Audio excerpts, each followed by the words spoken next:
Imagine waking up every morning in retirement knowing that some of your money is already accounted for. Not by anything fun like travel or entertainment, but rather by debt that you've carried into retirement. And I have seen far too many people who did just that. Sometimes it's a large mortgage on a large home that is far too big for them. Sometimes it's a car loan. Sometimes it's a payday loan or a credit card with interest at anywhere from 20 to 60%. And in a few cases, business loans that were never paid off. The company's been shut down, but money is still owed. The problem with carrying debt into retirement is it really cuts down on your options.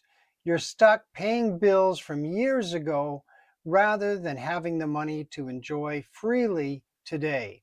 So, if you're approaching retirement and carrying debt, get rid of it as soon as possible. If you're already in retirement and you have debt, now's the time to come up with a concrete plan to pay it off. In my previous Friday video, and I'll put a link to that up there, I discussed the necessity of living within your means.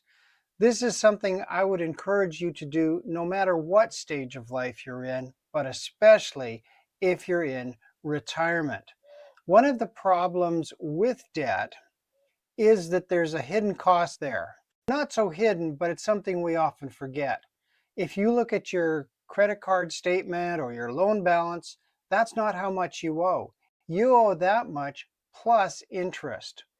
If you're carrying credit card debt at 20, 22, 24% interest, there's a good chance that you could end up paying several times the cost of every item you purchased. It really adds up, and that's why you want to get rid of that debt. Now, there are two very common ways of paying down debt that work for a lot of people.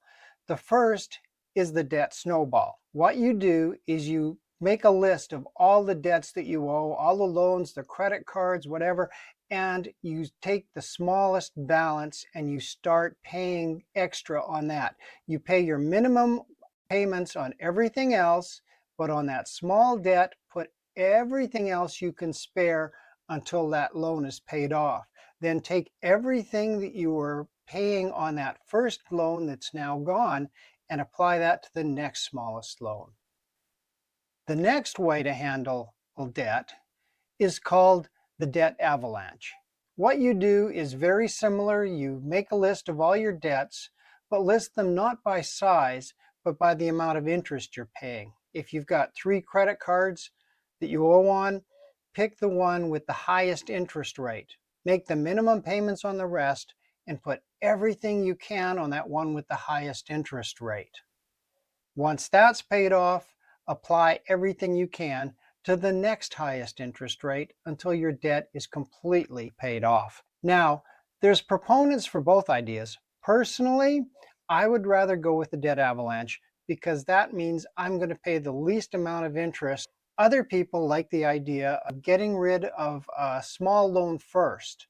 It encourages them. It allows them to check something off the list and say, there, I looked after that. So pick the method that is going to work best for you and your personality.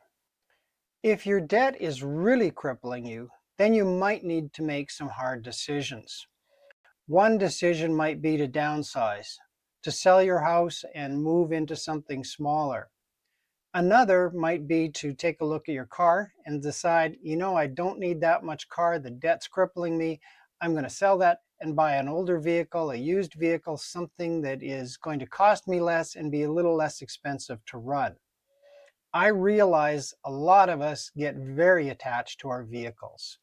I had my dream car. It's one that I had wanted to own ever since high school. I found myself in debt after my divorce. I realized that that car had to go. It was a hard decision to make, but getting rid of that car was the right call for me. It allowed me to reach financial freedom years earlier than I might have otherwise. Another option, although it's not one I would advise for most people, if you're retired, if you're old enough to qualify and you own your own home, you might consider a reverse mortgage.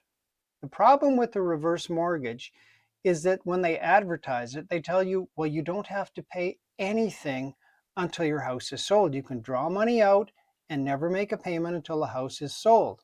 That's true, but what's not always made obvious is the fact that as soon as you make a withdrawal on that mortgage, the reverse mortgage interest begins to accrue.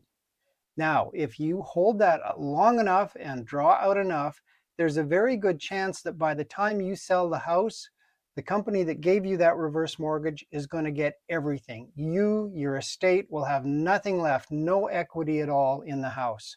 It's an option, but it's one I would only use as a last resort and only very carefully. Thank you for watching. Next Friday, I'm going to be talking about another step towards financial freedom, and that is why even in retirement, it's a good idea to carry an emergency fund. I'll see you next time, and in the meantime, here's some other videos for you to check out.